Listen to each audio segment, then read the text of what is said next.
Mmh. Alors, il y a du bon et du moins bon à commencer avec un groupe. Le très bon, c'est que quand tu commences avec un groupe, bah, tu peux potentiellement négocier à avoir un salaire, d'être un associé salarié et donc de maintenir ton niveau de vie plutôt que d'attendre 3 à 6 mois avant de commencer à te payer un petit peu et cetera et cetera.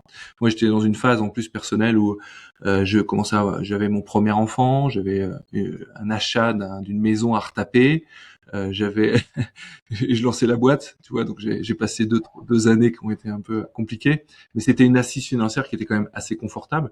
L'autre point quand même aussi, c'est que du coup, tu t'assois sur un groupe qui a tout un back office, qui te met un statut d'agence qui a un certain poids, qui peut passer toutes les barrières des achats qui t'interdisent ou tous les AO publics qui peuvent t'interdire parce que tu es trop petit.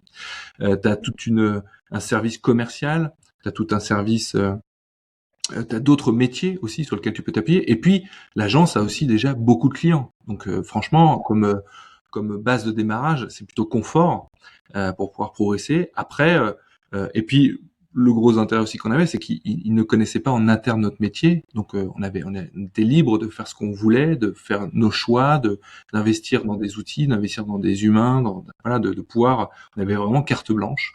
Donc ça, c'est le gros avantage.